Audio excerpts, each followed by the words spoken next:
Lo que yo trato es de que el compliance se sienta más cercano, lo puedan ver personas de diferentes sectores y digan, ya sé de qué están hablando cuando me hablan de eso que veía tan gaseoso. Muchas veces, incluso a las compañías, les da más miedo la sanción que la comisión del delito. Cumplimiento es gestión de riesgos y en gestión de riesgos en general, no solamente en cumplimiento, es un proceso natural. Empezar por la protección más que por la creación de valor. Si los bancos ya lo resolvieron para todas las industrias, red flag, no crea. El cumplimiento suele permitir un crecimiento más seguro, que tiene que ver mucho con la continuidad de negocio, hacer más sostenible todo eso en el tiempo, que la confianza puede apalancar. La confianza termina siendo como, en últimas, me parece a mí como una licencia social para operar. Hemos visto los riesgos de comunidades cuando ya no hay confianza. O sea, tú tienes la confianza de la gente, tienes una licencia para operar. Hola a todos, bienvenidos a este nuevo episodio de nuestro podcast de gestión de riesgos de Pirani. Ya estamos en el episodio 96 y hoy tenemos una invitada de lujo. Yo siempre digo eso, pero la verdad es que yo sigo a Karen desde hace rato. Me parece una de las mejores divulgadoras de contenido de compliance y gestión de riesgos que he visto en español. Aceptó esta invitación porque ustedes saben que normalmente los episodios los damos con expertos del sector financiero, de bancos, pero es cierto que la gestión de riesgos no es únicamente para los bancos. Entonces, por eso estoy feliz de que Karen haya aceptado esta invitación, porque Karen lo que era es consultora, speaker y docente en compliance, gestión de riesgo, implementación de modelos de control interno y en auditorías. Tiene 12 años de experiencia en GRC en el sector real de transporte, comercio exterior y asegurador. Y, insisto, es de las mejores divulgadoras de contenido de compliance y GRC. Karen, ¿cómo estás? Primero, muy agradecida por esa presentación. Muchas gracias. También, por supuesto, por la invitación. Me emociona mucho estar acá.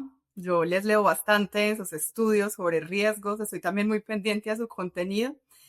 Así que nada, es muy recíproco y nada, muchas gracias. Qué rico estar aquí. Qué bueno. Karen, yo quiero empezar con la pregunta de ¿qué te motivó? ¿Por qué dijiste, hey, yo voy a compartir contenido y voy a divulgar contenido de compliance y gestión de riesgos?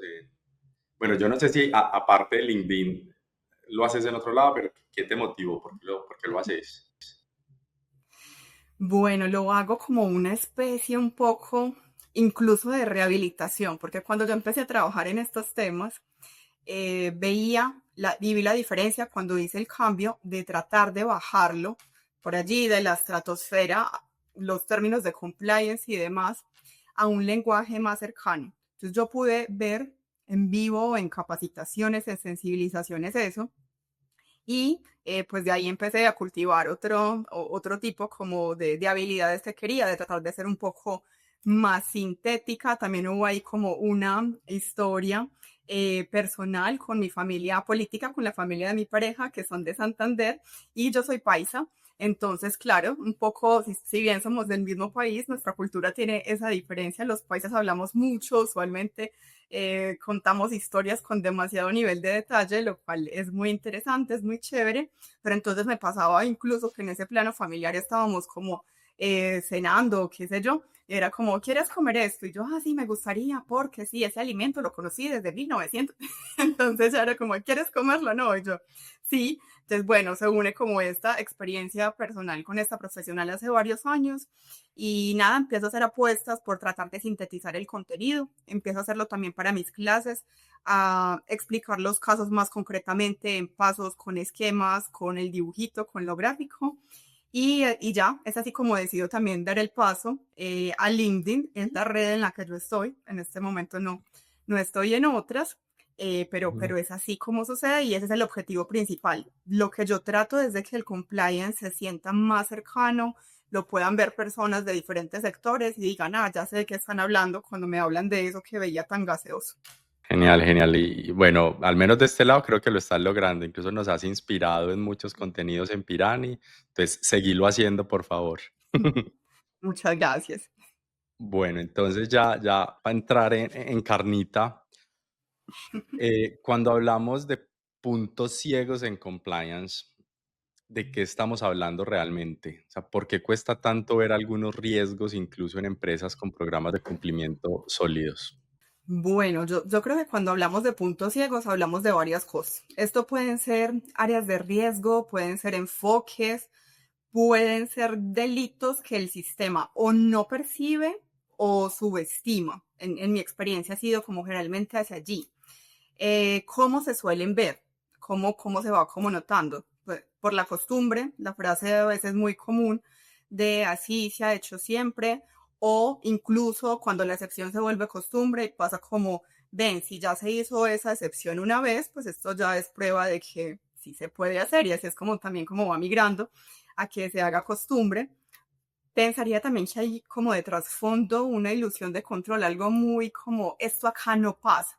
Muchas veces surgen puntos ciegos por eso mismo, porque se piensa que un riesgo o un enfoque es demasiado lejano.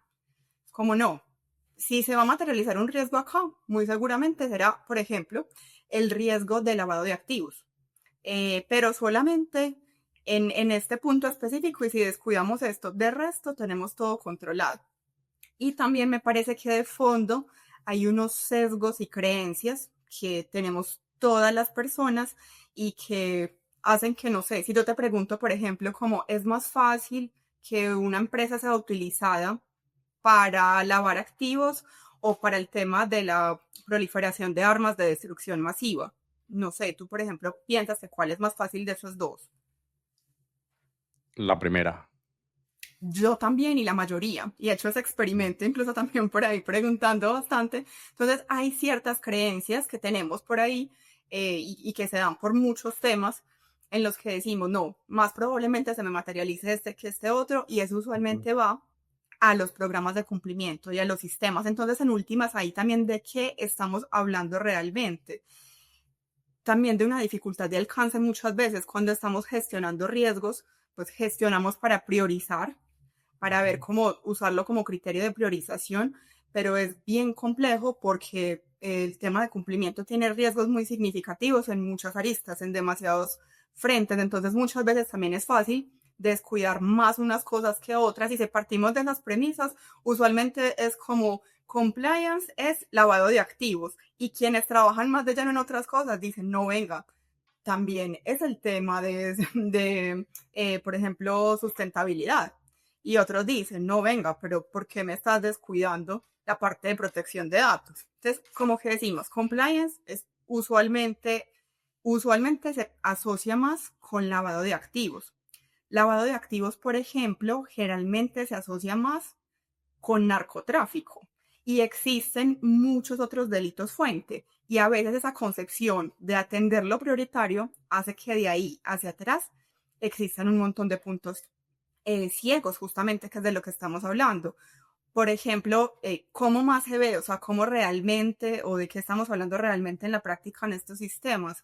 Claro, si yo tengo esa concepción, diseño, por ejemplo, mi debida diligencia de compliance, ahí también muchas veces suele haber un punto ciego extra y es como la debida diligencia que basta es la consulta en listas.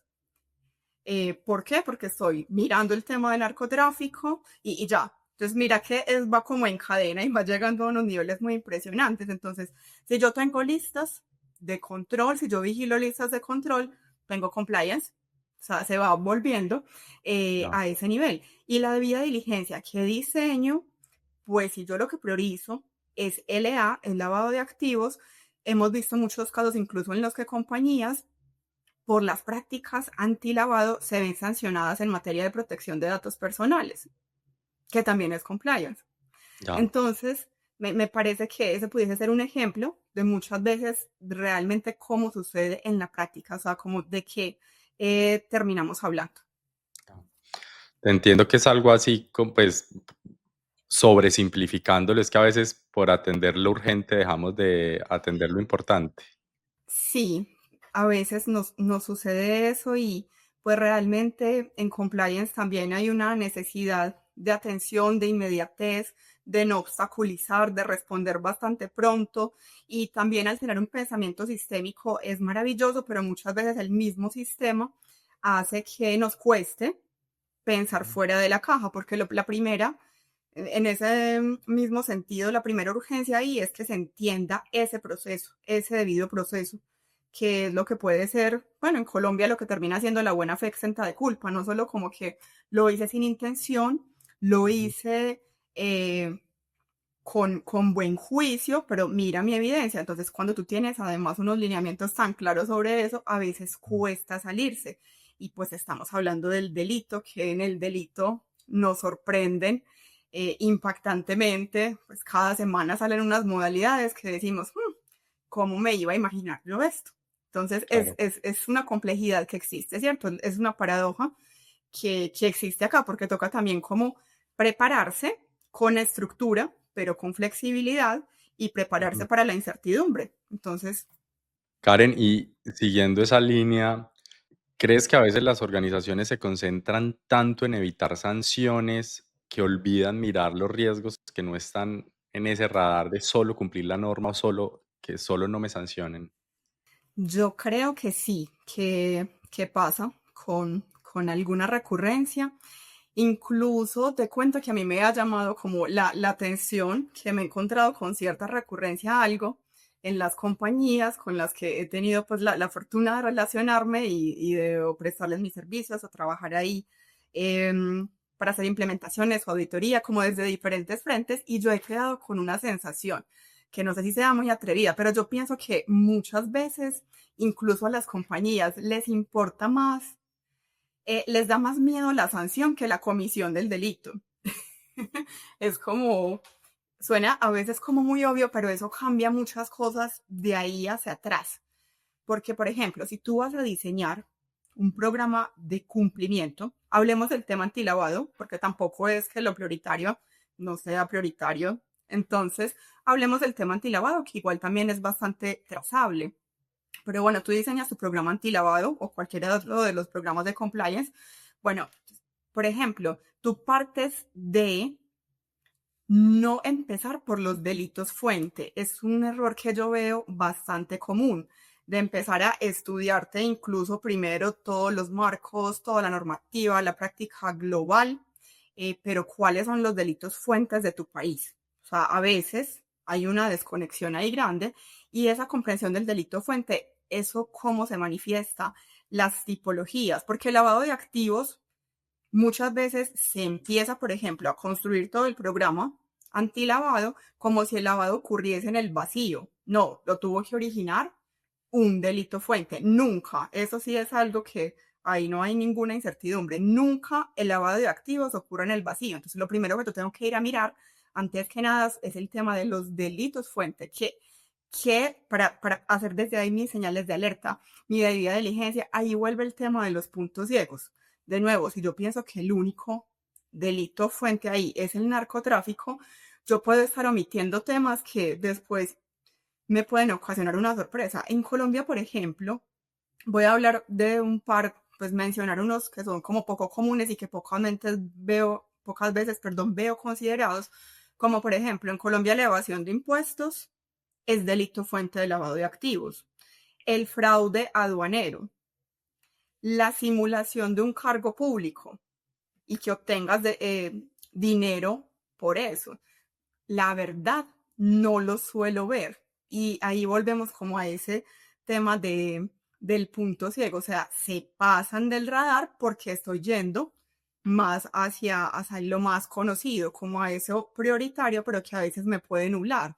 Ahí es bastante fácil incluso preguntarse porque la idea tampoco es como el susto y la cosa, sino empezar a hacerse sanas preguntas. Ejemplo, quienes nos escuchan tienen mapeados delitos fuentes relevantes para su sector.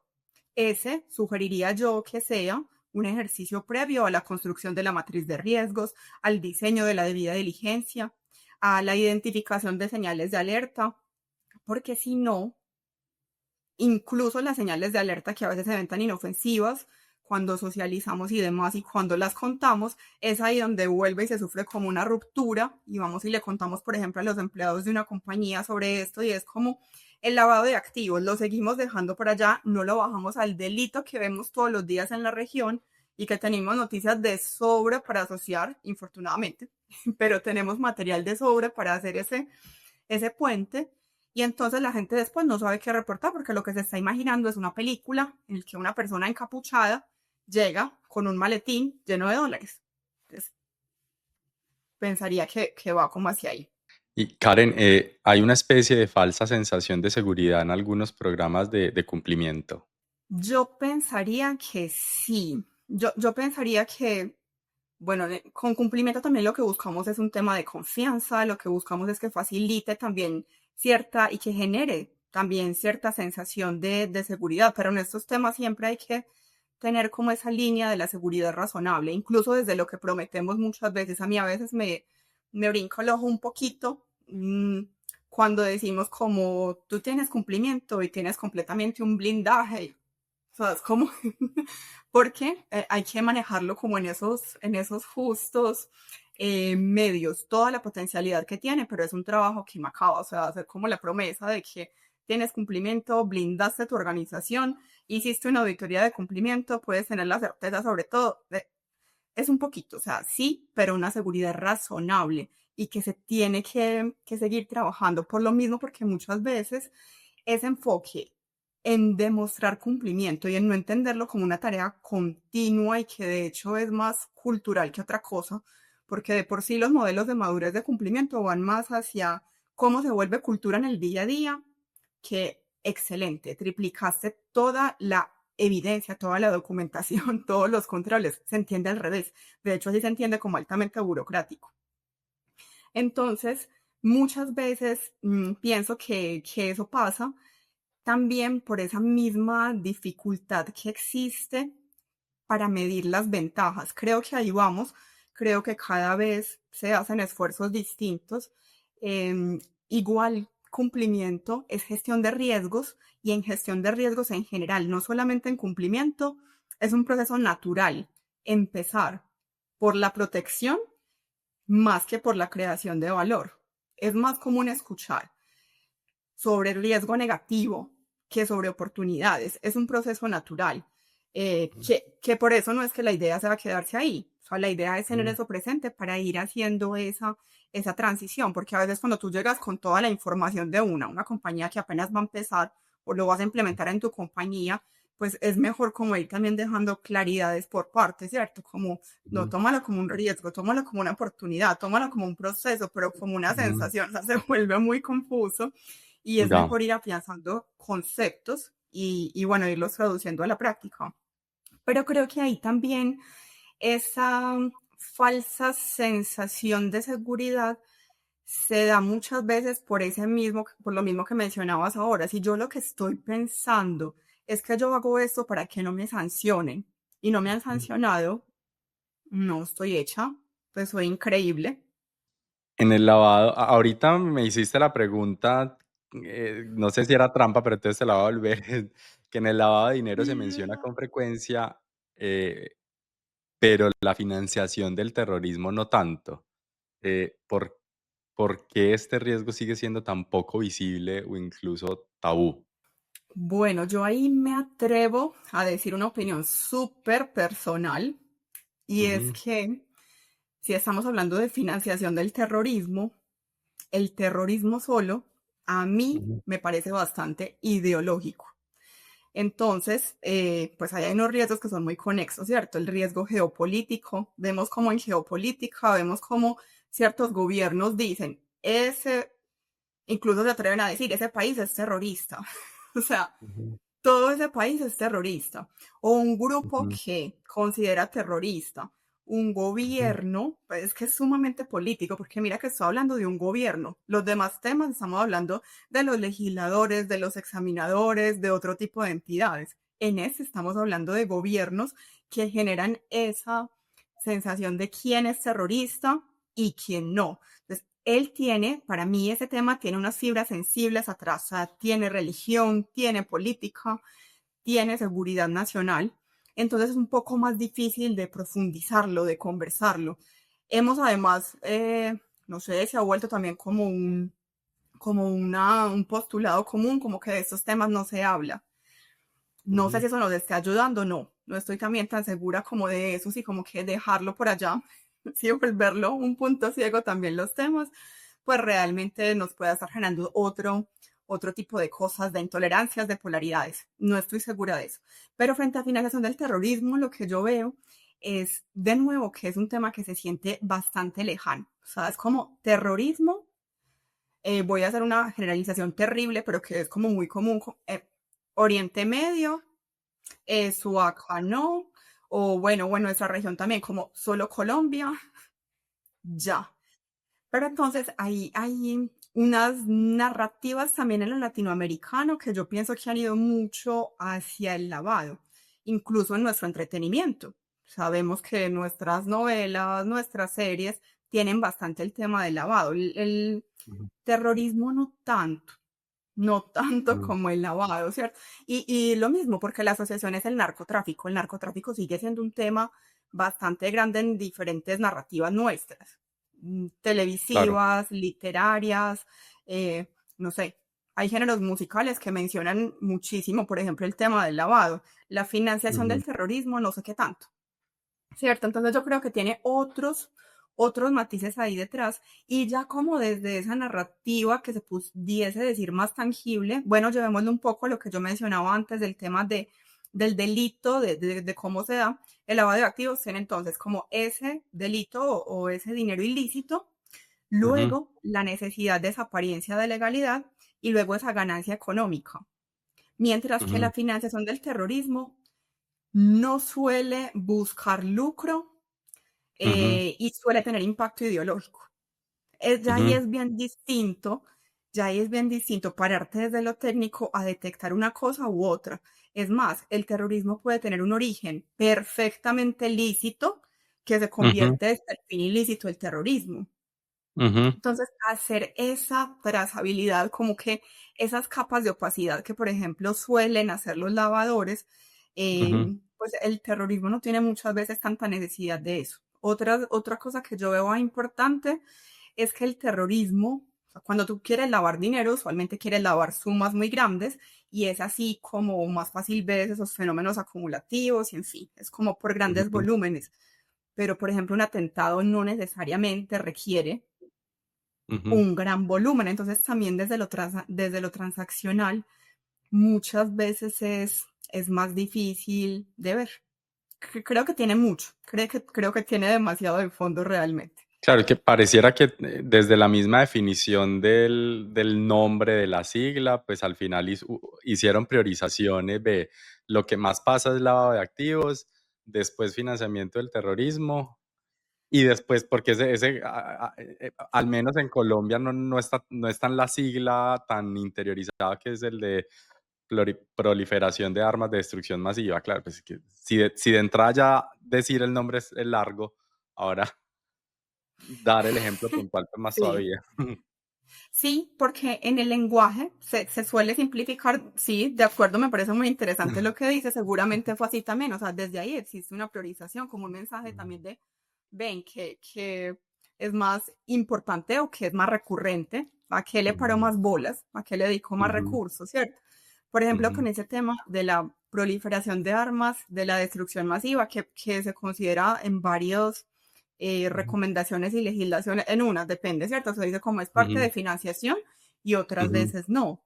Ese, por ejemplo, tiene esa dificultad de detección tremenda, porque es que si tú sabes, por ejemplo, que el lavado de dinero, lo que estás lavando es dinero, pues es muy complejo porque el dinero es un bien que además pues tiene esa dualidad que tiene todo que ver, por ejemplo, con el tema de proliferación de armas de destrucción masiva, los bienes de uso dual, que son unos, me atrevería a decirte que son un punto, pero cieguísimo. O sea, de todos los que hemos hablado, este ujú, me parece el más ciego de los ciegos. Hablando de bienes de uso dual, ellos son principalmente eh, los que pues tienen un bien que es pacífico o civil, ujú, ujú, pero a su vez tienen un fin que es militar o bélico. ujú, Es muy complejo, es una definición tan compleja y que se está construyendo y que también se va viendo como el listado de cuáles son, es creciente, es sorprendente, no solo son bienes. Ejemplo, la fibra de carbono es espectacular porque tú dices, bueno, la fibra de carbono, con ella Ujú, se hacen bicicletas, se hacen coches, hasta de Fórmula 1, en fin, ese es ujú, como su bien civil. Con la ujú, fibra de carbono se hacen misiles. mm, Entonces es como, ven, ¿a qué nivel tenemos eso? Porque no todas las empresas que comercializan fibra de carbono en sus diferentes etapas ujú, van a tener el tema de los bienes de uso dual. Probablemente con sistemas de cumplimiento están mirando más al lavado, pero es esa dificultad, o sea, se va complicando. Es más fácil ah, ver el LA que el claro. FPDAM. Y es que incluso el FPDAM o la proliferación de armas de destrucción masiva, ese fomento de eso, Ujú, pueden ser tecnologías. Traigamos un ejemplo bien clichésudo siendo colombiana y es que, por ejemplo, ujú, la liofilización, que es el proceso del secado en seco, perdón, del congelado en seco. Congelar en seco usualmente son alimentos. ujú, Lo hacemos acá mucho con el café, para que tú ujú, puedas comercializar el café instantáneo. Y ujú, luego ese café instantáneo, ya en las condiciones adecuadas, cuando le pones agua, cuando lo calientas, vuelve y cobra como vida. Tiene ya, se te vuelve tu café ahí vivo. Eso es ujú, liofilizar. ujú, Y la liofilización es una tecnología de uso dual porque se usa para transportar toxinas. Entonces, transportas toxinas y las sueltas en el lugar como agente contaminante en donde quieres eh, pues usarlo para generar un caos, para generar una emergencia sanitaria y demás.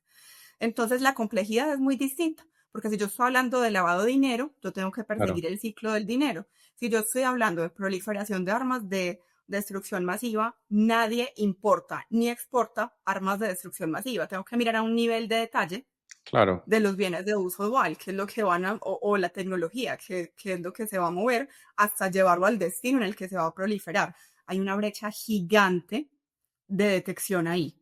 No, y es decir, este ejemplo que me acabas de mencionar, pues era prácticamente arameo para mí, pero es que tiene mucho sentido porque, claro, el sector financiero, pues al final también está más enfocado en el dinero. Entonces le pone la lupa al dinero, pero seguramente el sector real, pues sí se pueda salir de la lupa solo en el dinero y, no sé, de este otro tipo de tecnologías que de entrada es difícil que un banco, ¿cuál es que es el término? Liofili Liofilización. eso, sí, Ujú. exacto, claro, porque claro, es que así empezó incluso la regulación, pues primero Sarlaf, venga, empiecen los bancos y ya después, bueno, mentiras que esto impacta más industrias, entonces ya vamos, ya tenemos Agrilaf y los primos del cuento. Total. Listo. Incluso ahora que mencionas el tema de los bancos, yo creo que ahí también pasa algo que suele ser otro sesgo, que es como si yo implemento los Ujú, controles del sector financiero, que es el más avanzado, que claro ujú, que nos lleva décadas a los otros sectores en implementación, en experiencias, en lecciones aprendidas. Si yo implemento ese, que es el más top, que es el más alto, pues mi sector va a quedar cubierto. Pero de nuevo, si yo no estoy pensando, los delitos fuentes son súper distintos fácilmente en estos temas. O pueden ser los mismos, pero se manifiestan distintos. La tipología yo no la veo igual, el control que yo voy a tener no lo veo igual. Incluso muchas veces en formaciones que se imparten, se toma como no, todos son de diferentes cosas, les va a servir lo más top, que es el claro, sector bancario. Y el sector bancario, bueno, se me ocurre que trayéndolo al tema de financiación del terrorismo, el sector bancario tiene mucha presión internacional, tiene mucha afectación geopolítica, tiene demasiados temas que les pueden pegar a los otros sectores, pero de manera diferente. El sector bancario es excelente en buenas prácticas globales, pero muchas veces se les pide más que miren lo global que lo local. Entonces, el crimen organizado de América Latina en este momento es complejísimo, que deberíamos estarlo pensando para FT. Claro, miro muy bien cómo se está comportando la geopolítica, miro todo eso, pero miro cómo esa geopolítica me pega acá, porque sé cuando se me materializan temas geopolíticos en la región y yo digo, ah, no, lo que está pasando ahora solamente en México, con las características que compartimos, sin ir a mirar lo que hay detrás de Colombia, es supremamente susceptible de que le pasen cosas parecidísimas, Claro. parecidísimas. Entonces, incluyendo que México, pues enlazándolo, por ejemplo, con el tema del fentanilo, pues el fentanilo es un bien de uso dual, que mucho tiempo se subestimó diciendo se usa solo para temas medicinales. Ujú. Sorpresa, y todos los que comercializan fentanilo entraron en primera medida como sorpresa de terroristas. O sea, mira la locura de cómo esto se va articulando. Entonces, el caso es que volver al crimen local es supremamente importante porque cuando mi riesgo geopolítico a nivel global me está mandando señales, pues Ujú. resulta que en Latinoamérica las últimas 2 décadas por lo menos, cuando empezó a existir más control en Estados Unidos, la cocaína que usualmente pues salía, se producía acá para que se consumiese en otros lados, generalmente en Estados Unidos eran donde había más, pues más compra de esta cocaína, Ujú. que hicieron los combos, porque fueron los combos, o sea, fue el crimen organizado, que está como a un nivel ya de MBA. Ujú. Entonces dijeron, no, pues yo lo que tengo que hacer es incentivar la demanda local. Esto, por ejemplo, es muy interesante, son estudios que ha hecho en Medellín el Centro de Valor Público de la Universidad de AFIT. Nos invito a estar mirando eso, iniciativas locales, qué se está haciendo, a no quedarnos solamente con el fenómeno internacional, sino cómo se comporta aquí, cómo se comporta aquí. Pues acá hay un tema ya completamente distinto. Hay un tema Claro. distintísimo en cuanto a planes de sucesión. Luego, por ejemplo, de que estuvo Don Berna, eh, Ujú. se volvió supremamente organizado, hacen rotación de cargos críticos para no tener una dependencia de Ujú. perfiles clave, o sea, se sueña el Ujú. mundo corporativo con tener esos controles. Se sueña el mundo corporativo con tener una cartera tan conciliada como la de la extorsión. Entonces, yo sé que puede sonar muy escandaloso, pero así es como se ve. Así es Claro. como se ve. Entonces, muchas veces, si nos vamos con hablar solamente de traernos los controles exactos de los bancos, no solo no le pegan a nuestro sector, sino que no van a tener las mismas prioridades. Lo que les menciono, la misma presión internacional del banco va a hacer que se generen otra serie de prioridades para los diferentes sectores. Entonces, no vas a quedar con los controles más top, vas a quedar con los controles de otro. No, me gusta mucho ese insight de que sí, el primero es, si los bancos ya lo resolvieron para todas las industrias, red flag, pues no crea. Y también por el contexto, pues capaz lo que se definió en, no sé, en los acuerdos de Basilea o los estándares de ISO o COSO RM o las recomendaciones de la GAFI, capaz son en un contexto, como tú dices, muy general, muy global, pero a lo mejor no tan bajado a la realidad de un estado en México o de un departamento en Colombia. Y también, ahorita lo mencionaste, el sesgo de que uno cree que el delincuente es el que está con un pasamontañas y ya, pero es que el delincuente va más rápido que la norma y a veces, lo acabas de decir, están más organizados que los bancos. Sí, sí, son necesidades supremamente distintas. Sí hay que estar muy pendientes de los bancos. Ujú. Realmente son una contraparte fundamental. Hay que estar súper Ujú. pendientes, pero como contraparte y también como buena práctica, pero concuerdo completamente contigo. Ujú. Incluso ahora que mencionabas Basilea, o sea, los riesgos geopolíticos mueven muchas cosas y mandan mensajes de diferentes maneras. Basilea va en la cuarta, en 2017 creo, ya se espera, o sea, ya hubo un movimiento, ya se espera que se actualice para 2027, un periodo más corto del que se esperaba. Entonces hay que estar pendiente de eso porque Ujú. todo esto realmente son movimientos muy intencionados. Todo Ujú. esto pues trae aparejados unos riesgos geopolíticos que se deberían estar mapeando porque en su mayoría los riesgos emergentes tienen que ver con esto y con tecnologías, en su mayoría. Hay Claro. más, pero sí. Karen, porque bueno, me imagino que, no sé, gerentes o líderes que a lo mejor estén escuchando estas historias y este podcast, pues dirán, pucha, ¿y yo cómo empiezo? Entonces, de alguna manera, para facilitar eso desde tu experiencia, ¿qué señales deberían encender las alertas en una empresa sin necesidad de ser un experto técnico? y saberse todas las Ok, normas y todas las regulaciones y... claro que sí. Bueno, yo pensaría que usar la capacitación, la sensibilización, las formaciones también para darle dientes al sistema. ¿Esto qué vendría siendo para mí? Poner ojos, poner más ojos que capten la señal de alerta. Si estamos acá hablando de sesgos, pues también un sistema que solamente se retroalimente de la persona o el convito, los pocos que lo diseñaron, los así sean 20, va a tener la visión de 20, que no es lo común, ¿cierto? Pero va a tener la visión solamente de 20 y estamos hablando de que los sesgos acá son muy importantes, tienen impactos reales y generan riesgos. Entonces es muy importante desde la capacitación dar dientes. ¿Qué me ha servido a mí? ¿Qué podría ahí como dar de ti? Por ejemplo, con ese tema de los combos, por eso es importante también conocerles. Ejemplo, hay territorios en los que la extorsión no se llama extorsión, se llama un pago por seguridad. Entonces, no debería, por supuesto es un eufemismo, pero así se llama y así se reconoce. Entonces usted se va y le habla a la gente y le dice que pilas con la extorsión y puede que ni lo asocie con el pago por seguridad, porque es que se llega con el crimen organizado a un nivel que eso es lo que hay que ir entendiendo, sugeriría a que te dan un soporte que es como un documento equivalente de que hiciste el pago por la cuota por seguridad. O sea, esa concepción de cómo es que son los que cuidan el barrio, es que son los que cuidan la empresa, es que son los que nos permiten operar en tal parte.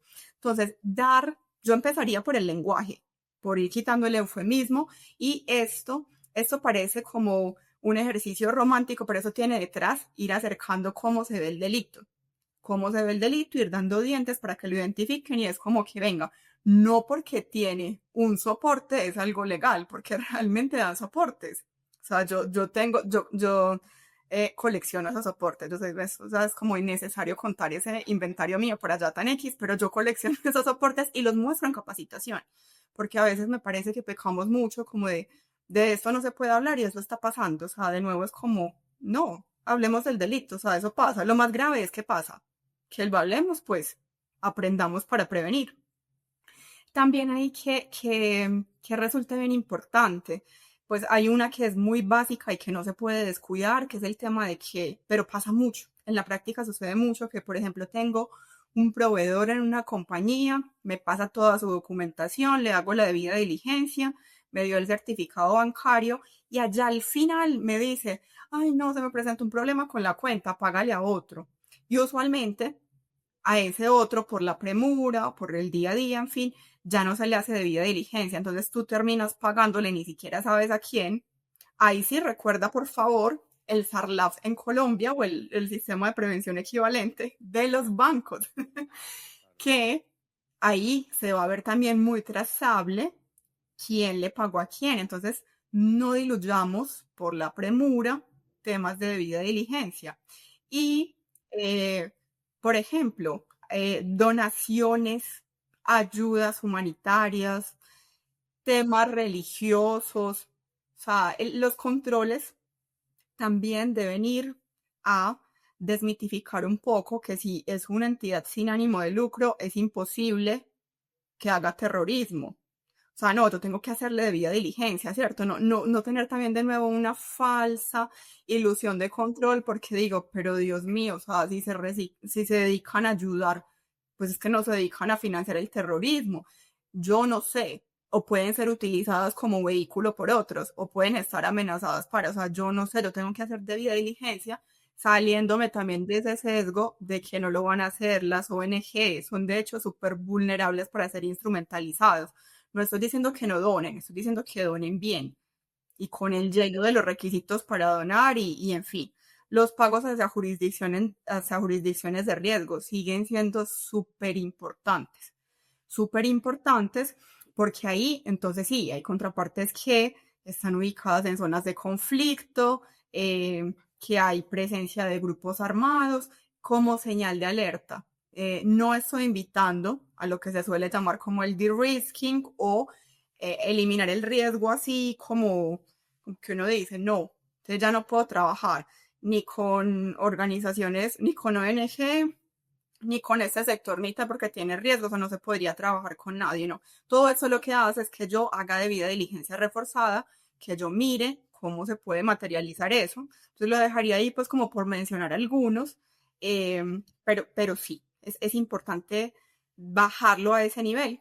Cómo se da el delito, a quienes suelen instrumentalizar, las jurisdicciones a las que pago, la cuenta a la que pago siempre hacerle la debida diligencia. Claro, entiendo. Y conectándolo con esa primera parte de divulgación, que es lo que celebramos y estamos tratando de hacer en espacios como este, que de nuevo uno cree que la gestión de riesgos o la prevención de lavado de dinero es para los bancos y la verdad es que no. Y muchas veces, como lo me decís, puede que haya una empresa productora de cualquier cosa en una zona de conflicto, la están extorsionando y esa empresa tiene que pagar la extorsión para garantizar la continuidad de su negocio, pero a lo mejor no se da cuenta que en el pagar esa extorsión está incurriendo en un delito que puede que igual no lo vayan a meter a la cárcel por pagar la extorsión, pero puede que haya un riesgo asociado reputacional porque años después van a decir, vea, es que esa empresa financiaba un grupo terrorista y él lo que estaba haciendo era pagando una extorsión. Sí, sí, eso es supremamente complejo porque incluso hay compañías que por el mismo riesgo de seguridad y para sus empleados la pagan y la reportan como diciendo, o sea, como, mira, fue un delito que realmente desde incluso mi apetito de riesgo, mi tolerancia, yo he dicho, no, primero la vida. Y lo que hago es reporto y digo, mire, me tocó pagar esta, ayúdeme Estado con medidas de seguridad. O sea, conozco casos que son a ese nivel porque ahí hay mucho, ¿cierto? No, no siempre se prioriza como de la misma manera, entonces, claro, muchas veces el factor humano ahí se ve tan amenazado, ocurren otras cosas, ocurren secuestros, o sea, son cosas realmente ahí súper fuertes, eh, pero sí, o sea, lo que mencionas es súper clave. Todo eso tiene aparejado detrás unos riesgos reputacionales y mira que de nuevo se origina en el delito. En pensar en la comisión del delito, en la complicidad con el delito y en nombrarlo, porque es que si tú ni siquiera lo ves como un delito, o sea, es difícil gestionarlo. Por eso es que yo insisto en la importancia del lenguaje. No se llama pago de facilitación, se llama soborno, porque de verdad que se va como normalizando bastante y deja de ser escandaloso y se vuelve costumbre. Entonces, y en señales de alerta, lo que queremos ver y lo que enseñamos a que se vea es todo aquello que se salga de lo usual. Entonces, esto que parece tan de forma es altamente técnico. Son herramientas de detección. No. Bueno, volviendo ya no, quitándonos el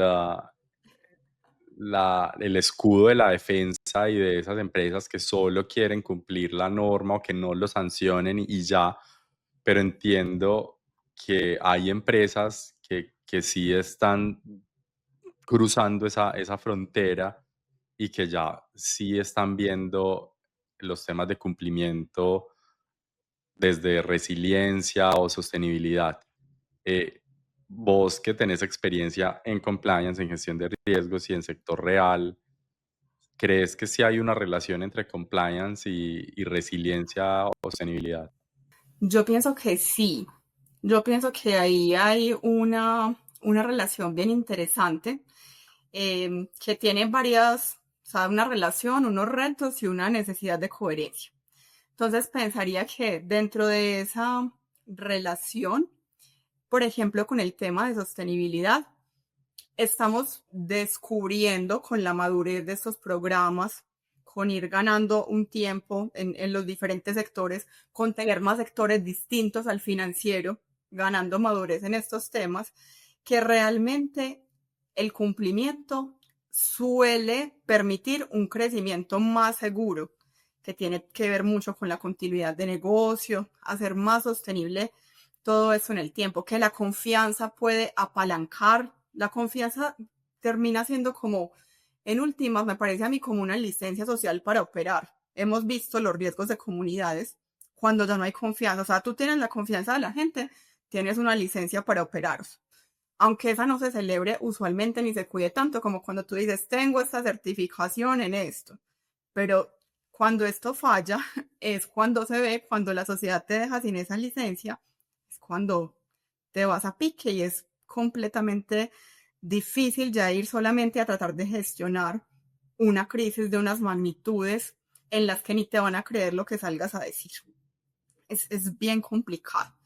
Frente a la resiliencia, yo creo que por supuesto tiene bastante que ver y que de hecho la tendencia en cumplimiento es diseñar hacia la resiliencia, más que hacia la evidencia, me atrevería a decir. Entonces me parece que ahí hay un reto que está bien interesante. Hablaría como de eso en cuanto a las relaciones. Creo que tenemos que asegurarnos por lo mismo la coherencia. Entonces, si yo estoy hablando de que a cumplimiento le importa, por ejemplo, el tema de sustentabilidad, pero yo hago que todo mi sistema sea en papel, imprimo absolutamente todo. O sea, me parece que ahí tiene que existir también una coherencia sumamente grande. Y obviamente desde lo ético, en que esas decisiones bajen, en que lo que yo hablo en el discurso baje, porque es peor que no tener la confianza cuando yo me pongo a hablar ese montón de cosas y luego me sale un escándalo terrorífico que contradice todo lo que yo dije. O sea, es peor que no tener la confianza, es erosionarla. O sea, eso ya no estamos hablando de confianza, de pérdida de confianza, estamos hablando de traición. O sea, se vuelve una novela. Y pienso que también esto tiene unos retos a los que nos estamos abocando quienes trabajamos en cumplimiento.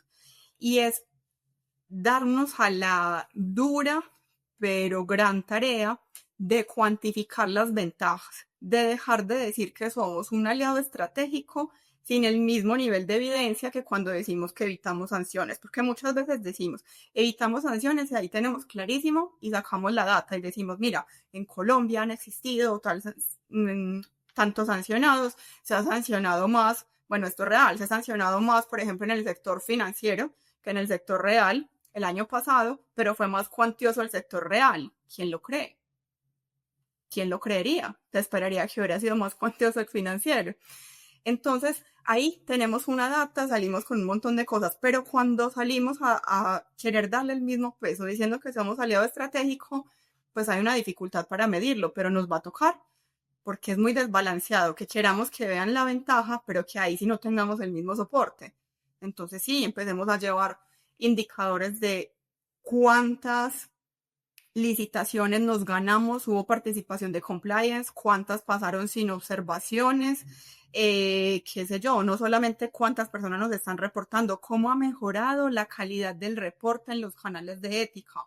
Por ejemplo, ¿de dónde podemos mirar esas cosas? Las unidades de inteligencia de cada país, por lo menos en Latinoamérica, sé que de todas se mira la calidad del reporte que hiciste, del ROS, del RAS, del SAR, dependiendo de la jurisdicción.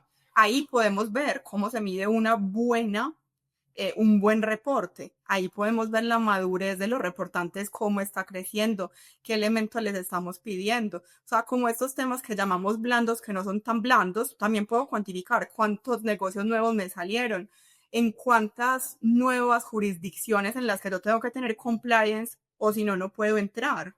O sea, yo lo puedo hacer así.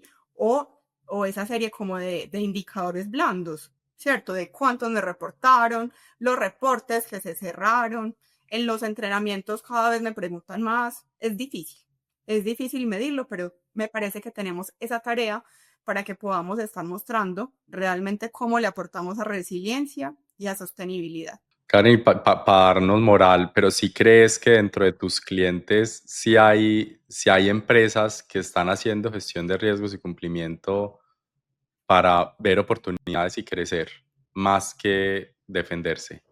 No es lo usual en general, no solo en mis clientes, en lo que he visto. Es algo muy propio de la madurez. Es algo que creo que también, de la madurez del sistema, ¿cierto? No, no de la madurez de mis clientes, ni de quien me contacte, del sistema, muy propio de esa madurez. Y creo que ahí tenemos tarea quienes ejercemos estos cuentos.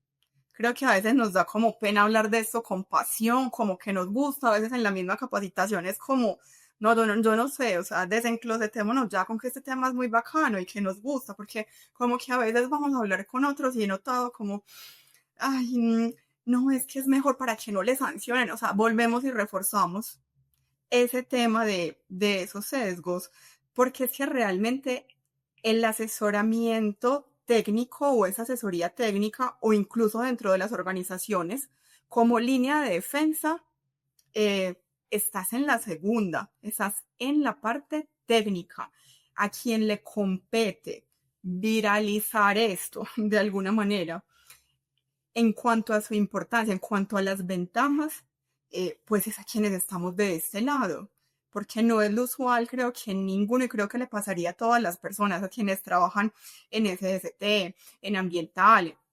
Creo que de por sí los primeros acercamientos suelen ser porque son muy obligatorios, porque me toca, incluso la mayoría de implementaciones voluntarias suelen ser porque opero en diferentes países y estoy acogiendo a la legislación más grande, entonces me empiezo a acercar. Pero esos son momentos de oro para que hablemos de verdad de las ventajas, para trasladarlo también al riesgo personal. A mí me suele funcionar bastante bien antes de empezar a hablar cuando son las primeras capacitaciones, empezar a hablar como, mira, si no existe el cumplimiento, aún si no existe la obligación de tener este programa de cumplimiento, tú como ciudadana, tú como ciudadano, cuando te compras un vehículo, cuando te compras una casa, puedes perderlo porque no miraste a quién se lo compraste y porque no dejaste evidenciado a quién se lo compraste.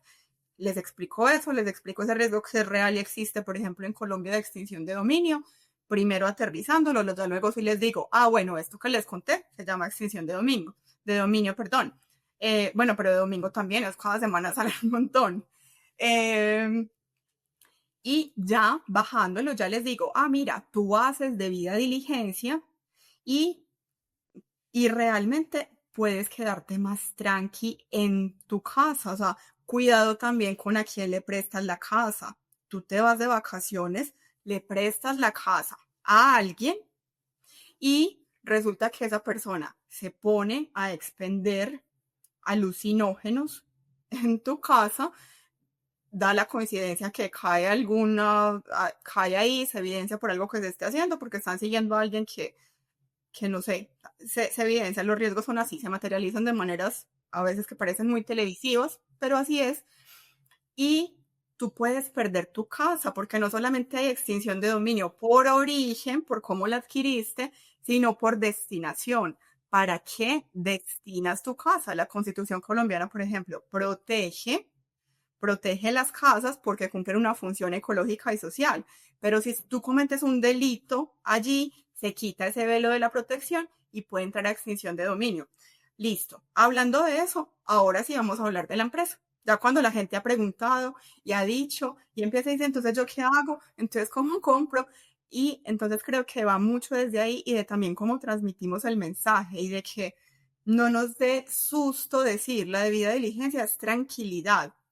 Contemos eso, pero tampoco dejemos a la gente en la paranoia. O sea, qué pereza la gente que de verdad solo cuenta lo malo y no viene a decir lo bueno, no, cuénteme las bondades también. No, la debida diligencia es tranquilidad. ¿Usted qué puede hacer? Puede hacer esto, puede hacer esto y puede hacer esto. O sea, la debida diligencia es para que usted esté más tranqui, con que tiene elementos y se llega a materializar esto para mostrar. Listo, quedó entendido en el plano personal. Pasemos a la empresa. Entonces, entonces sí, pues a mí por lo menos, si es un tip que suelo dar, me ha funcionado bastante esa parte. Sí, yo creo que me gusta esa invitación a enseñar, a divulgar, a formar, capacitar. Pues, una región madura, pues no llegará a ser madura por obra y gracia del Espíritu Santo, o sea, llegará a ser madura porque se forma, porque aprende, porque ensaya, y profesionales como vos, pues están ayudando a que eso pase en la región y también este tipo de iniciativas, pues como este podcast, pues también estamos tratando de alguna manera de llevar esas voces como la tuya a que entendamos esto porque es importante y me gusta mucho que también nos das parte de responsabilidad. Venga, es que nosotros también tenemos que explicar ese valor porque nosotros sabemos que está ahí, pero los demás no, y pues nos corresponde a nosotros casi que mostrarles el camino. Entonces, pues nada, Karen, muchas gracias por aceptar esta invitación. Yo te seguiré leyendo y sigo atento a todos los podcasts en LinkedIn. Ojalá más gente te siga y ojalá también más gente escuche este podcast. ¿Algún mensaje para cerrar? Bueno, no, primero agradecer por la invitación, súper rico, se me fue Mm. súper rápido, unas preguntas muy interesantes. Un mensaje para cerrar, bueno, quizás retomando un poco este último que mencionaba, Ujú, eh, hablemos con pasión de lo que nos gusta. Muchas veces estos temas también se ven muy ladrilludos, sí son muy técnicos, tienen muchas cosas, tienen muchas aristas, pero hay formas. Nos corresponde también encontrarlas, ahí nos tiré otra tarea. Nos podemos equivocar en cómo lo vamos haciendo, por eso quise empezar con tu pregunta confesando como de dónde sale mi idea de crear contenido. Es un poco una rehabilitación porque sí, porque vi la diferencia que hacía capacitar de una forma y capacitar de otra y dije, venga, no, yo la estaba como embarrando, lo tengo que reconocer, tengo que mirarlo y caminar hacia la mejora, que de hecho es lo que promuevo. Así que bueno, es muy importante lo que promuevo en mis discursos frente a estos temas técnicos. ujú, Em, la invitación es a tratar de salirnos un poquito de la caja en cuanto a tener los ojos muy abiertos, usar las recomendaciones, las herramientas, las buenas prácticas nacionales e internacionales, pero siempre bajarlo a las realidades concretas, al negocio, al lenguaje del negocio, a los dolores que tiene el negocio también, a las necesidades y a lo que se le materializa muy concretamente, porque cuando dejamos estos temas tan amplios, pues cada vez lo que hacemos es ayudar un poco a que todos estos puntos ciegos tomen más fuerza. Entonces, nada, es también un ejercicio muy de, como dicen por ahí en TikTok, bueno, ya se fue hace mucho, pero como de escucho, pero no juzgo. Es un proceso cultural de ir ujú. aprendiendo y tenemos que escuchar también, que ver qué se está moviendo por ahí y nada, le podemos hacer, o sea, realmente todos estos temas los podemos aplicar y, y eso espero que quizás algo de lo que hayamos conversado aquí con Alejandro Claro les que pueda sí. ser de valor.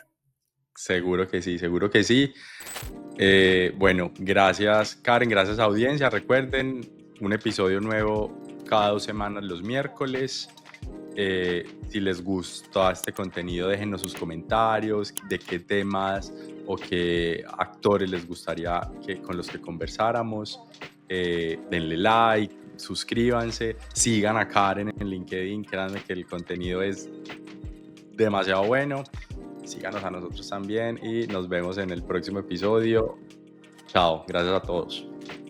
Gracias, chao.